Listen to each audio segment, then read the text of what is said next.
I could count on you. I thought we had a deal. I gave you all I had. Put you in front of friends. It was me and you, for it was one of them. I introduced you to them. I should have seen it then.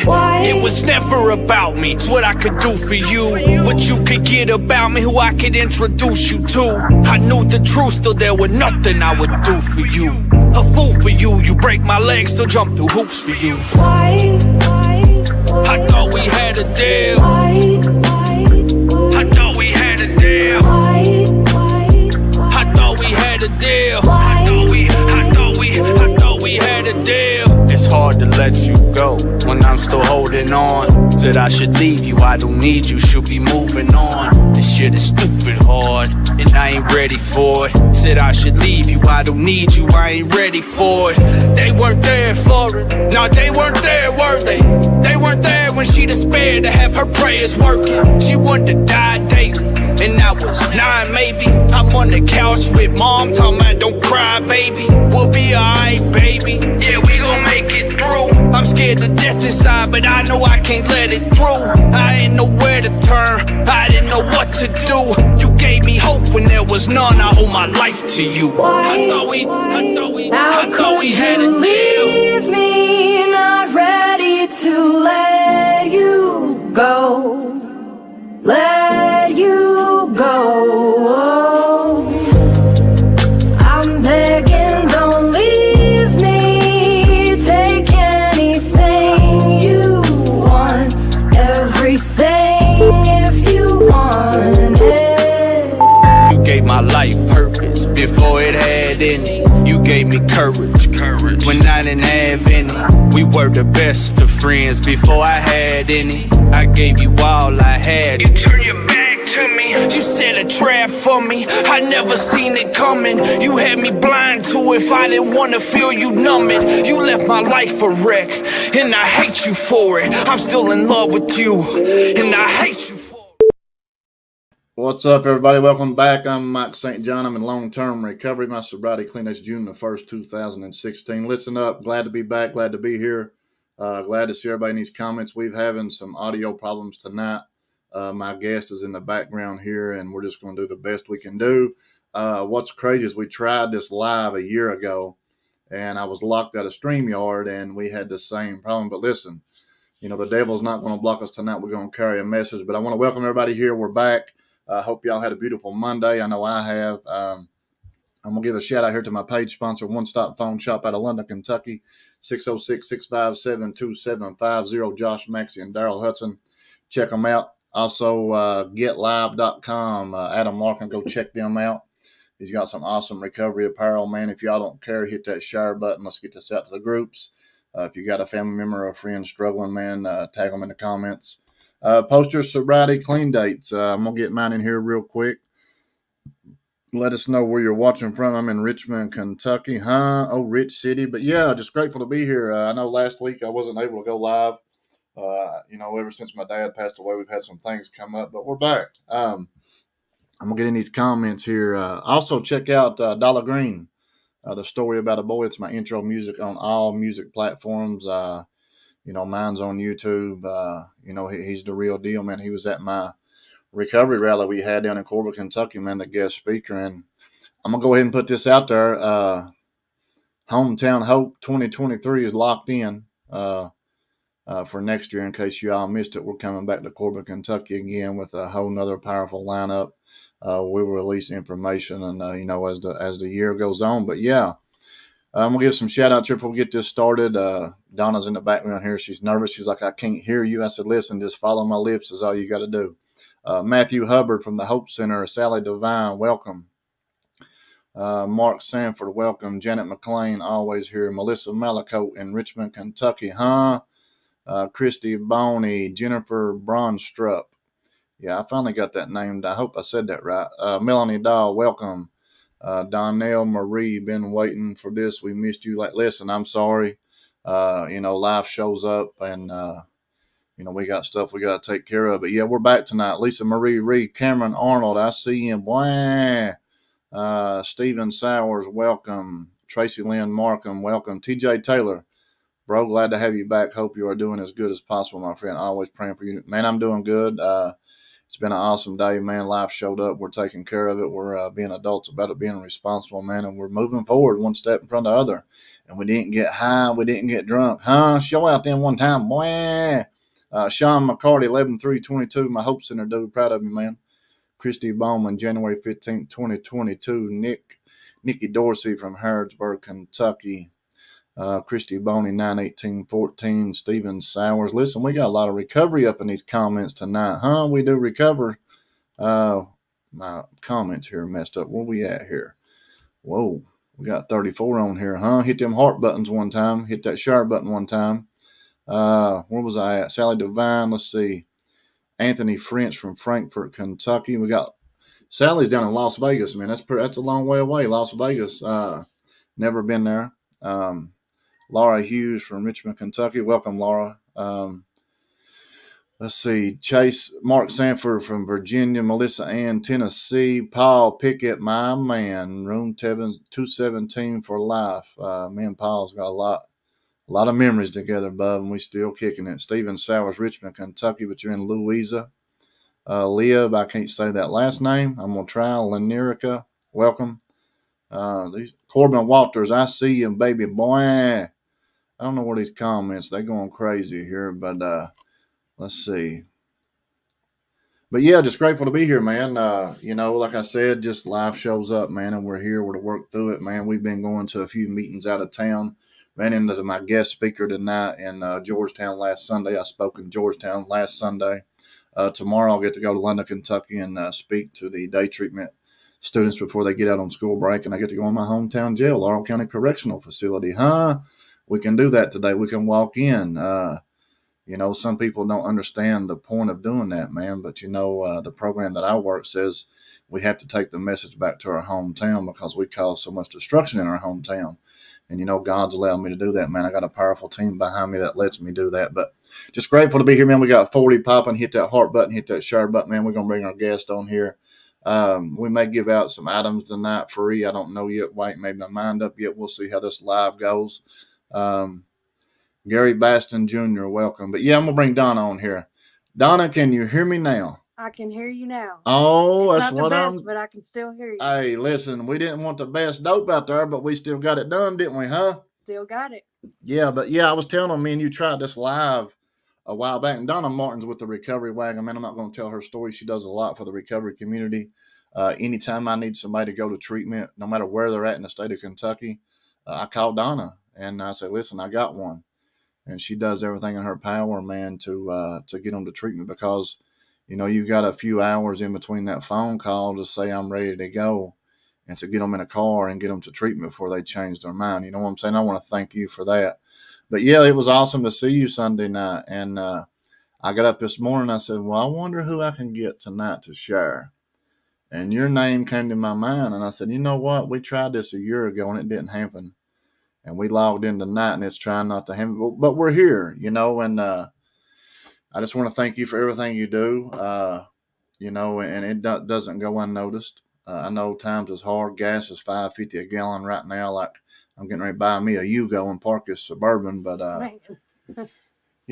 just kind of let's hear a little bit of your story, Donna. Tell us where you're from, your sobriety clean date, and let's just share some hope tonight. We'll do what we can do to make it work, and let's carry a message. You know what I'm saying, huh? All right, let's get it. Get it. So my name's Donna Martin. I'm from Scott County, Georgetown, Kentucky. My clean date is August 19th, 2019. By the grace of God. I've had numerous spouts of clean time before, but whenever I relapsed and I came back for recovery with vengeance because I knew that there was a different life out there and I knew that I could do it. I just didn't know how. And it was actually I got back into recovery during the pandemic. And it was actually me watching you, watching Andrew Hager, watching Drew Hicks, like all that. Everybody, I was always on y'all's feed. And like I really paid attention and I took it to heart.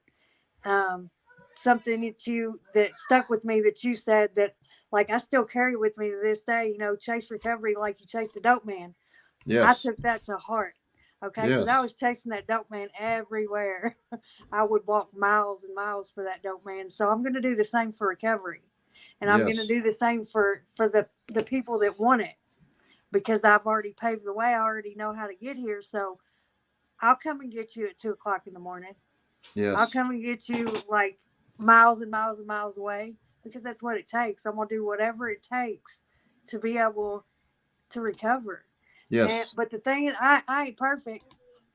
No, no, I'm not nobody's perfect perfect. No, whatsoever. no, we're far from perfect. I still struggle. Like some of the things that I still struggle with, and like I know I shouldn't, but like self-worth. Okay, I still let you know I can talk myself right into anything and out of anything, and I can block my blessings just as much today as I did back in active addiction. It's Yes. all in the way I think, and um, today I'm really grateful that I can recognize that. I'm really grateful that I can recognize when I'm like I'm the problem. I'm the problem, and a lot of the stuff that I suffer from today, I suffered from an active addiction, but I can recognize it, and work with my sponsor and work with people in recovery, and like I have my accountability system. I have people there that's gonna love me and call me on my bullshit stuff. Sorry, but Scoot. so yeah, that's I'm very passionate about recovery, like in every second of my life, not just like every now and then. Even when I don't feel like it, I'm doing it Yes. because I know the outcome. If I choose to just think otherwise, or I choose to just give a little bit here, I can do this for now. Even if Right. it's not a substance, even if it's a relapse of my thinking, it all leads back to the same thing. Um, I've worked really, really hard to get through a lot of trauma, a lot of because I was in active addiction. I never really had a childhood. I've been in active addiction most of my life, whether it was well, I'm not even going to justify it. All substances, I didn't care. Like I was trying to kill the pain. Like I had so much trauma before the age of 10 that Wow. I mentally couldn't cope with it. I didn't know how to cope with it. So whenever I first found that substance to cover all that up, I hit the ground running, and I've never stopped since. So, What far as trauma, like when I bring female speakers on here, what's some of the trauma that started early in your life? If you want to speak on it, you know what I'm saying. It's up to you what you want to speak on. But like, no, it's okay. Hopefully it'll help somebody. Like, I've never really had virginity. Um, I you know, between being molested um, and that being molested started at a very early age, as far back as I can remember, and it continued through a lot of my early years in my life until I got big enough to know that it was wrong, right, and then I put my foot down and it didn't happen anymore. But there's been situations that I put myself in throughout life where I've been raped, I've been beat, I've woke up in a ditch, completely naked, just pretty much left for dead. Um, I got raped by a gang member whenever I was out on the streets in Cincinnati. It's only by God's grace that I'm here because I barely lived through it. wow, I mean, just a lot of stuff like that. I mean, there's been a lot of stuff that I couldn't control, but there was a lot of stuff that I put myself in danger, and things happen.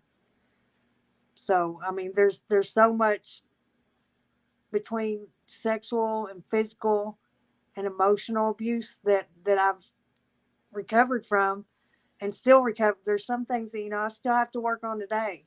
Like right, I've always had trouble sleeping because I was raped in my sleep. So sleep, even in recovery, even in long term recovery, I still struggle with sleep. Like it's just something that I've had to get used to. Um, but I do understand, and I do recognize the importance of taking care of your mental health these days, where before I Yes. did not. Yes. Um, like Mental. I've became, I'm able to accept the fact that I have to be on medicine, and that's okay. Like I always thought that, there's something wrong with me, and I just wanted to be normal. But for me to be able to live as normally as I possibly can, I have to take my medicine, Right. and I have Right. to help myself daily. And the book even says, as far as prescriptions for mental health is true. Mental health is real. Like growing up, I suffer with a lot of verbal abuse, and when I got whipped, my stepdad didn't know when to stop. But you know, depression was part of my problem at a very very young age. But as far as going to the doctor, that never was my story. Like we never went to doctors. Like first we couldn't afford the gas. Number one, number two, we didn't have a primary care physician. I didn't know what PCP stood for until I got into long term treatment, and I thought it was a drug, PCP. And they're like, "Well, what's your PCP?" I said, "PCP, I'm a pillhead." They said, "No, a primary care physician." I'm like, Right. what's that mean? But mental health is real because this last 3 years of our life we've been through a lot. We've been on lockdown, COVID, family members relapsing, dying. Even today, I'm coming up on 6 years in another week if God lets me live that far. And I have bad days. There's days I get in my head, I beat myself up. I think I should be doing more than I'm doing, or I should be skinnier than I'm fat, but I like to eat. And I look in the mirror, my pants, but just the sobriety, what we go through. But I was on all that medicine, man, until I surrendered on June the 1st, 2016. And I made a commitment to myself. I said, listen, I was on Seroquel, Neurontin, Xanaxes, Valiums, street drugs, hard drugs, meth, whatever. And I made a commitment to myself that if I'm going to get clean from drugs and alcohol, I want off all this stuff because, and so far it's been so good. But now, don't think 1 minute if I get down depressed or my mind goes 100,000.2729 miles per hour that I won't go to a doctor and say, hey, listen, bro, I can't function daily because my mind won't quit Right. running. A lot of people scared to talk about that. Like my mind, like I got to be in London in the morning. I done got my clothes planned out in my head. I done know where I'm getting gas. I done know I got to drink a Red Bull. I done know what just playing. And I didn't even woke up yet tomorrow. So if anybody can relate, our mind runs 100,000 mile an hour. And what's crazy, as soon as we wake up, say that I'm going to work Saturday. As soon as I wake up, I'm like, I got to go to work. And as soon as I take a shower, I'm fine. Like I'm ready to go see my guys. I'm ready to talk to the guys. I'm ready to help people. But if you listen to your mind, man, we're gonna cause harm to ourselves. Hmm. Uh, but you recognizing all that and you carrying all that trauma with you, and you use drugs to numb the pain. Once the drugs was gone, did reality set back in? Well, was that a hard problem to finally deal with, to work on, to get free from, to let people in? How hard was that? I was in shock. I was in shock, and but the beauty of it, I was in so much shock that it truly pushed me to me being able to surrender. Like, what else can I do? That what can I do? Like, I'm just gonna lay it all here. Y'all can have it because I don't know what to do with it. So I'm gonna take some suggestions in these rooms. I'm gonna listen, and like I'm gonna do what I gotta do because everything that comes to my brain, it like you hear, it definitely don't work. It's just gonna end me back up under a bridge or Yeah. like doing God knows what else. But yeah, it always ends up bad. But it had pushed me to the point to where like I was able to surrender. And then like especially this last time, like I said, I started recovery, in the pandemic. But my first year back in recovery was 10 kinds of trauma as well. So, like coming out of the fog of the horrible, meth addiction that I'd gained on that relapse. Now, when was this? Um, well, on August 19th, I'll have 3 years. Okay. And So, I've known you for a while though, right? yeah, I met you at my drug court, not my drug court graduation, but a drug court graduation. You gave your lead there. That's how I met you. I don't And even that was remember. very early in my recovery. I don't even remember that for real. But with all that, like I was coming out of really bad psychosis. You know, I went hard. Nobody thought I was ever going to have my mind right. Yeah, true story. I was that bad. But like nobody thought I was going to have my mind back. And my first year in recovery, my brother went missing. My best friend died of a drug overdose. My stepdad, which was my biggest support in recovery at the time because I done pushed everybody else away, and another mentor of mine, they all died. And then we found my brother's body that following March. He was given a hot shot. Um, I remember that. yeah, Yes. so my like I said, I came in recovery with vengeance because like for one, I want to break that generational curse. Mm-hmm. Like no matter what, I know I don't have to get high. No matter what, even if my brain is telling me to do things, no matter if my brain is messed up, all I know for sure is if I can make it through all that without putting a substance on it, I Right. can do anything that I want to do with the Yes. support and the love of my community and my support system. And like, even when I don't want them there, like I know to not run away this time Yes. because I always Yeah. left before the miracle happened. You know, and what's crazy is I was watching a live feed earlier, M to the Rock out of Texas, and he was talking about fear, you know, and something caught me because we all are fearful of something, whether it's a job. He was talking about a job, Michael Moulton, he was talking about a job interview or just people, places, and things. But he said, you know, to get out of fear, you got to talk about it. Like the more we hold it in of what's scaring us, what we're fearful of, whatever, we can call somebody. Like I can talk to my wife or call my buddy or my sponsor. He works, so he don't never answer. But Danny Vance is on here. I can call Danny, and even Danny will call me. And he's like, "Listen, bro, you know I got this going on." I said, "Well, listen here, I've got this going on."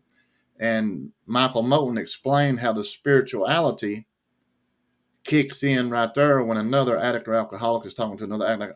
They're going through a problem in life, and now they're on the phone helping each other. Fear is removed. Um, Being just scared of something or anxiety. Most fears are self-made. That's true. I can remember when I used to go speak, man, I'd be so fearful of standing in front of people and fearful of not saying the right things or stuttering or freezing up. And I remember I'd sweat and I would shake and have to use the bathroom 10 times. But today it's like normal, you know what I'm saying? Because as I spoke on it and told on it and put action behind it, you know, fear, even this podcast, I get fearful of starting this live feed because I'm scared I'm going to mess up or it's not going to be perfect or Donna's audio is not going to work tonight or my computer is going to shut down over here because it's a 1932 model AT&T MacBook Pro 1012. But it, you know, fear is self-made. But you know, the more we talk about it, the better we feel. And I know every time I get on here or I speak with another addict or alcoholic in recovery, I feel better when I get done. You know what I'm saying? So where you at today? Like now that you're on this new journey, the recovery wagon. Talk about that. What is the recovery wagon? So the recovery wagon was actually founded whenever I was in drug court. I'd started taking people back and forth to meetings, just like helping them get to their regular, you know, mainly drug court requirements. But then once we started getting in it and, you know, transportation, it's one of the biggest barriers, not just in recovery, but period. Um, so I was the only one with the vehicle, and I would rearrange my schedule around everybody else's schedule and make sure everybody got to their requirements, their drug court appointments, their doctor's appointments, everything like that. And it was really successful because, you know, majority of everybody in that drug court with me, you know, now has their families back, has full-time employment, you know, and they're still in recovery today. Right. So I mean, there's a lot of evidence that just a simple ride is going to change somebody's life whenever they don't have it. Whenever somebody is ready to go to treatment, I was that addict for many years. There was a lot of times if you would have came and got me right then, I'd have went Yes. and I'd have probably stayed. But you gave me too much time to think about it, and I went ahead and went back out there and got high again. Yep. Yep. Like you said, it's really critical. That time is critical. Um, so actually, recovery wagons actually slowed down a little bit this year, considering gas. Um, I have had help from the community, but for the most part, I paid for it out of my pocket, and a lot of people don't realize that. So with gas being so much, it's kind of put a hurting on Yeah. recovery wagon. I still do what we can, um, but until like by the grace of God, I hope gas prices fall, because that's the only thing really that is standing in our way of being able to go full force like we were. Yes, because if you leave Georgetown and got to go to, just say Corbin or Yeah. Pikeville, you know what I'm saying? I mean, that's going to cost $100 trip there and back, and you better be driving a three banker. If you're driving a V8, gas is critical, man. But don't give up, because I don't see we're going to be in this rut for a while.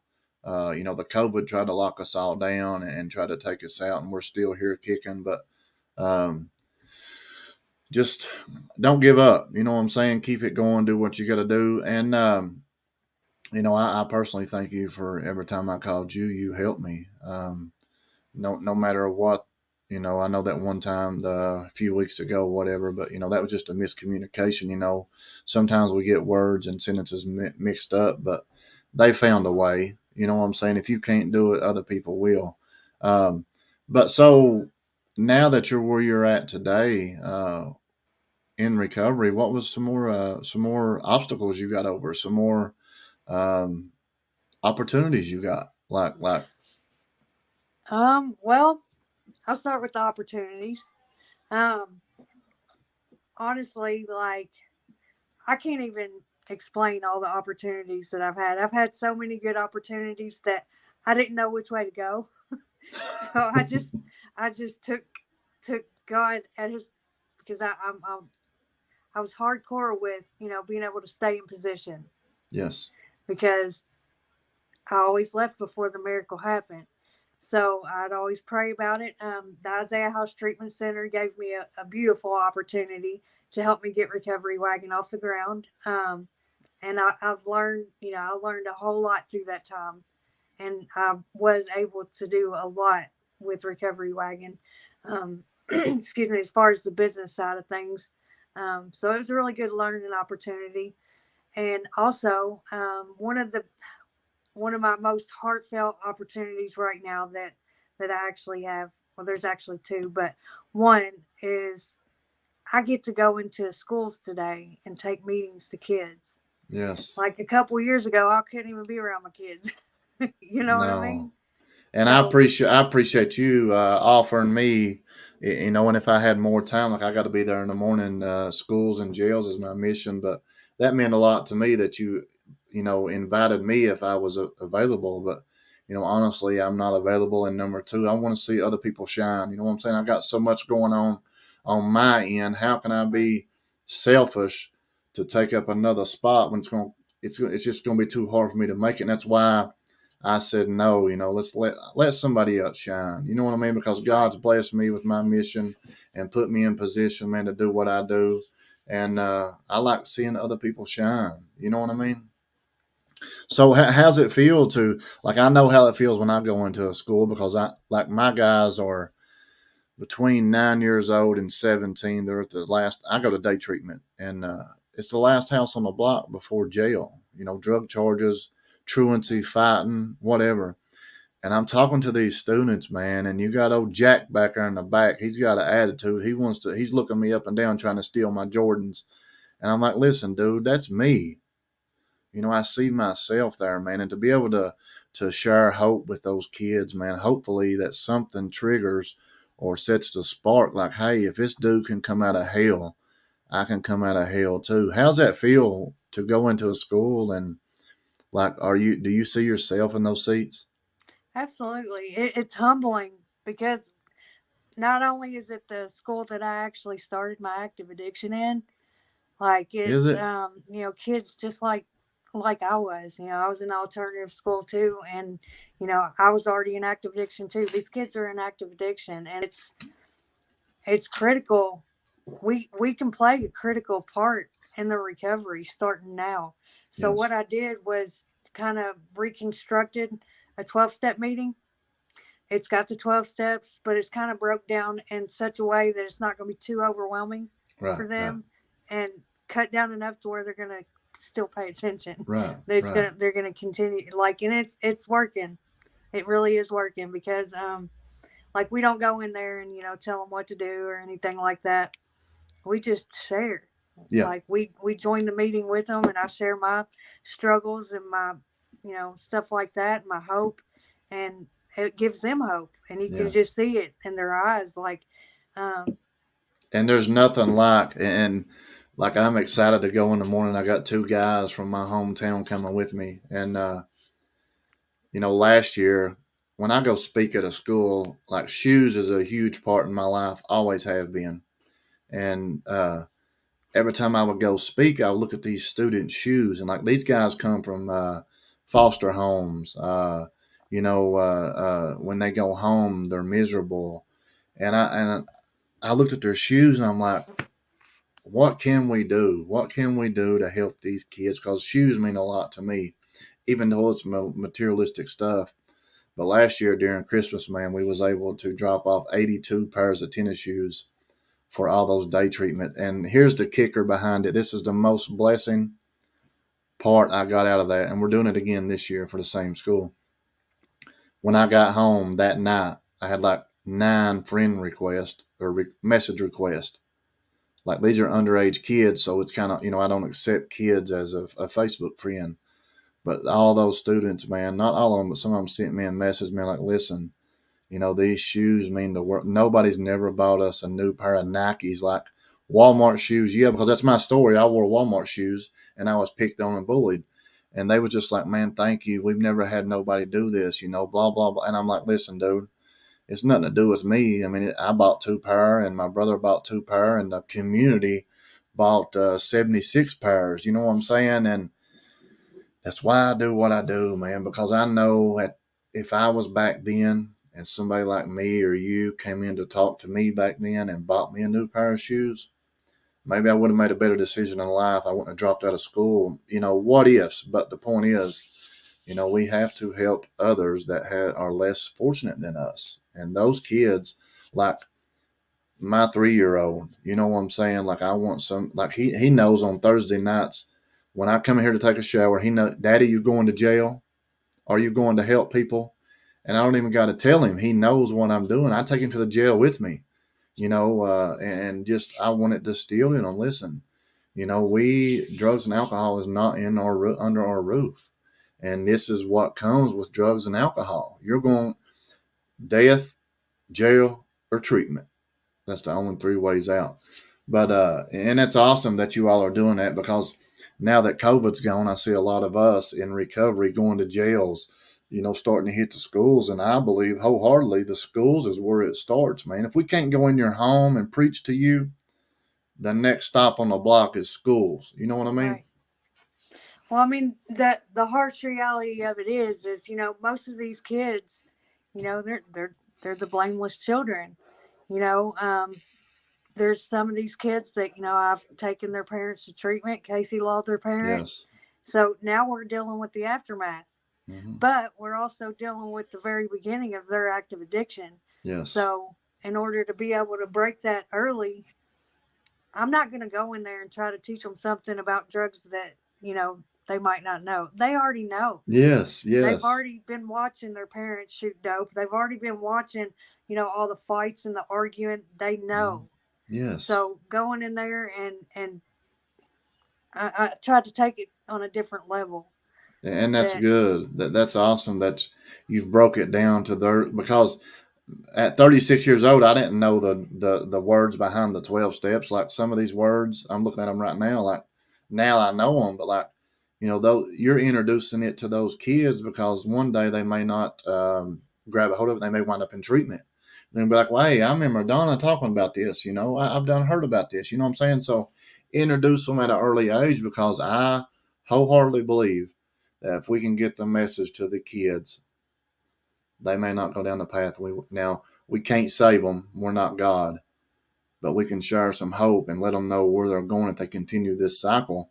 And maybe 1 out of 10 may change their life. You know what I'm saying? Right. I'm after the one. I can't save them all. But if I can touch one heart, man, that's my goal. And I'm excited for in the morning. Like they're getting ready to get out of school, and we're going in the last, this week's their last week, and we bringing in the heat in the morning for real. So what else you got going on? Right now I'm a peer support / several different hats with P&M Promises in Georgetown. That's been pretty cool. I really enjoy working with these girls. Like where I was with Isaiah House for so long, I was kind of working remote. So it took me a minute to get adjusted to being at work every day, but like I'm loving it because I'm with other people every day, and like I get to help people every day, and it's bringing back my passion. Because there for a minute, I was getting complacent. It was really hard to work by myself every day, but now that I'm getting back into the swing of things, I'm starting to feel back to normal, I guess. That's good. That's good. Jared Underwood's got 7 years today. Congratulations, big dog. Matthew Durkin. I don't know if y'all know him, man, but I watched him on TV one time. He done an interview on ABC, man, and he moved to North Carolina or South Carolina. But anyway, I got to meet Matthew, and he's got a powerful story. He's got 10 years clean as of today. He's one day I'll have him on here, man, and like I know some of his story, like prison. He's done more time in prison than he's seen daylight, and I cannot wait to get him on here to share his story. But Donna, just and what's crazy is like, we tried to do this live a while back and we couldn't, and it tried to block us tonight. But tonight's been awesome, man. Where are you at right now? Like, was you in class a while ago? Yeah. Yeah. Where are you at right now? What are you doing? Well, I'm at my home. I'm at home. I'm in my home office. Okay. Got that home office. Show out them one time. Right. Blah. But I'm attending the Addictions Training Institute to be a substance abuse counselor. What? So I'm starting out with the certificate. So we'll go from there. They letting you do that? Really? Yeah. What? And I'm paying for it. Like I'm paying for it. No student aid, no nothing like that. Yeah. That's awesome. That's awesome. But and us seeing you last night, man, and doing what you're doing. Sienna is on here in the comments, and I'm gonna speak on it, man. Sienna was wilding out. She was runaway, and I got some dope cops as friends here in Richmond, and some narcotics officers. They're my friends today. Ain't no shame in my game, but she was trapped up in a motel over here, and my buddy had, today they can track your phone no matter where you're at and get within 100 feet of where you're at. And she was trapped up in a motel room, and I said, well, go get her. If she's up there, go get her. And then she went out wilding out, man. But when I spoke up there last weekend, here she come running. I really didn't even know who she was for a minute because, I was getting ready to speak, and she showed up about 2 minutes before the meeting started. And it was awesome just to see her finally surrender, and for Marie to come back up here last night and us being able to be a service to her. Not only that she's family, but, we help a lot of people. And just to see the love and like that meeting is awesome for real, what they got going on there. And the spirit was in the building last night. But just to see her finally, learning from us and Marie, and hopefully that learn from you all, man. Like there's a life after dope, man. There's a life after your rock bottom, homelessness, IV drug use, whatever, But for me, I tried it all. Nothing worked. When I surrendered and said, God, please help me. I'm done. I'm willing to do whatever. And coming up on 6 years, I'm still willing to do whatever. If my wife tells me to sleep out on the back porch, I will sleep out on the back porch, huh? No, I won't. But no, Donna, man, I'm super proud of you, man. And, anything I can do to help, and vice versa. And that's what the recovery community is about, man, helping each other. Um, so yeah, no pillow. My wife says, try me one time. Yeah. Uh, so what's your life like today, Donna? When you wake up, what's Donna's life like today? As soon as you wake up. Well, as soon as I wake up, kind of been slacking on making my bed here lately, but normally that's my normal routine. As soon as my feet hit the floor, my mental health comes first. So I'm taking my daily medicine. I take Celexa, and it helps me tremendously. What's Alexa? I've never. Is that like It's for depression, anxiety, okay? stuff like that. No bipolar. Because that's something I for real struggle with. What'd you say? No bipolar. I'm messing with Well, you. just all kinds of crazy. You know I'm how them messing short with women you. are. Oh, I know. Yeah, that's why you and my wife get along real good. You got that short girl problem, huh? It happens. But yeah, I mean, especially now, I get up and I go straight to those girls. We go get them, and I actually we go over to the men's facility, and like every day, I look forward to Asher with Yeah, Divine Designs. Um, he brings the fire with some morning meditation, so we get our day started off pretty well with that. I know I awesome. do. I love it. I just love it. But I mean, I'm just seeking recovery every day. No matter where I'm at, I'm always helping somebody seek recovery, because I was once that person that was so desperate that I'll sit here and you can tell me what to do and I'll do it. Right. um, but yeah, like, and things aren't always great, in my world today, but I know how to deal with life on life's terms today. Yes. You know, I got two teenage daughters that I fought for really, really hard, but now I'm not the cool mom anymore. You know what I mean?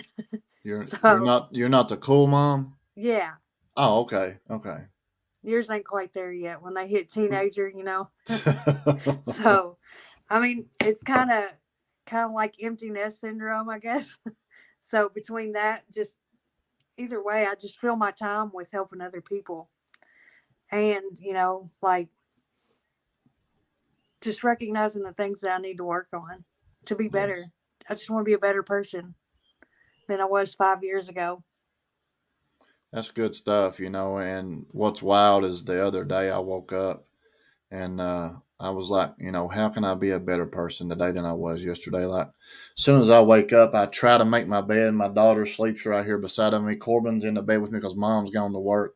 So I can't pray as soon as I get up. I got to feed one, change a diaper, and Corbin's wanting the remote to watch YouTube. But what's wild is I notice if I don't pray within the first 3 or 4 hours, something's not right, and I'll go to the bathroom and tell them I'm using the bathroom, and I'll pray, and I just ask for guidance, man. Let keep me safe, protect me, and guide me through my day. I'll pray 10 times a day sometimes. But you said the key word. Nobody has a perfect day. Nobody has a perfect life. I stay stressed out, aggravated. Uh, they're in there tearing the kitchen out of pieces. I don't know what my wife's doing, uh, but it's everything I prayed for. I beg God, hey man, I need a family. Give me a family and give me a kid, and I get Corbin, I get Kennedy and my wife, and put me in here, open this door for me, blah blah blah, and God just keeps opening the doors, man, and I got to keep walking through it. But we've only got today, and I know we've made an impact today. You've made an impact today. The messages are popping off in here, man, and we do recover. But we'll wrap it up here, Donna. Give us a hope shot, and we'll let you get back to your training. It's over with. It's all good. Oh, okay. Well, we'll keep going then. So what else does Donna do? Come on, now you just okay. Wait, what? Now give us a hope shot here. We'll wrap it up. Um, Really, if I could leave you with anything, just no matter what, just stay in position and don't leave before the miracle happens. No matter what, Yes. don't let your running shoes, don't let your Nikes get too warm that you just want to run, because you're going to miss out on your biggest blessings if you do. Yes. Yes. Well, listen, Donna, I love you. I thank you. Anything I can do to help, let me know. Vice versa. We will probably see you this weekend if I remember right. Yes. When I get off work, we'll come to Georgetown. But listen, I love you. Keep doing what you're doing, and we'll see you this weekend. All right. I love you guys too. All right. See you. Bye. Bye. Yes, sir. Powerful message. Donna Martin. Check them out on Facebook, Recovery Wagon, man. She works at P&M Promises, which is, recovery home /IOP. If you got somebody struggling, needing help, man, there's help available. 6 years ago, I never heard about recovery and treatment and IOP and all that stuff, man. And today, they're finally recognizing that there's a lot of people suffering, a lot of people dying. I got Donna Martin calling me now. But anyway, I'm going to get in these comments, give some shout outs here. Let's get back up top. Justice Begley, I see you. Corbin Walters, I love you, bro. Frankie Mason, I see this comment. I will call you as soon as I get done. Let's see. Danny Vance, I see you. Boy, I love you, man. There was another comment. Steven Souders, I'm doing great. Awesome, man. Jesse Young, I see you. Paul Travis Rowe, I need to get you on here, Paul. Whenever you get time, man, hit me up. Let's get this scheduled in. Same with you all, man. If y'all want to come on here and share your story on a Monday night, man, feel free to send me a message. As long as you got a year clean and sober, we can make it happen, man. Let's help somebody. Curtis Collins, I see you. Matthew Durkin, I'd love to get you on here, man. Anytime you're available, let's get it. Jared Underwood, 7 years today. Amber Davis, I see you. Ryan Sweeney, Stone Cold Jonathan Silvers, I see you. But yeah, man, just grateful to be here, man. We're going to wrap this up. We'll see you all again next Monday night. But listen, if you're out there struggling, man, 859-300-1503. Send me a private message, man. We have recovery homes, sober living, male, female, treatment facilities. If you don't have a ride, we'll try to get you a ride. I can't guarantee it.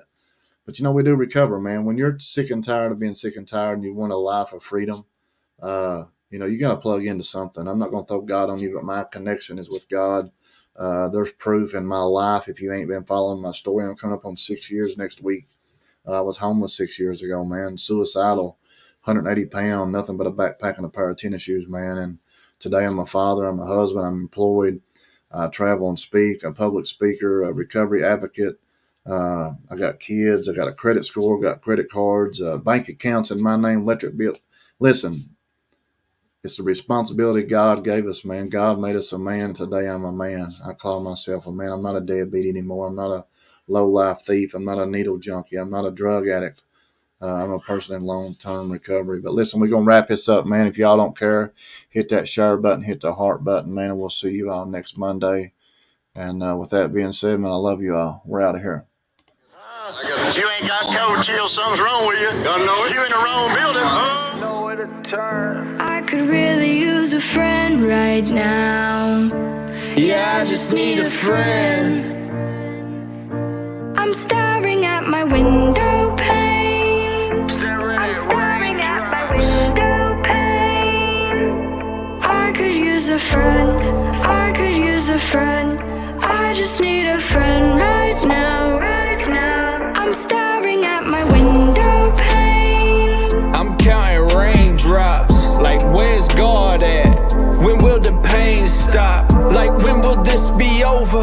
How come I can't stop? I swear to God, I can't stop. I ain't believing God, still I would pray to him. When no one else around, when they brought them trays to him. Like where my rider dies, it's like I was dead to him. This is my window pane, I view the world through.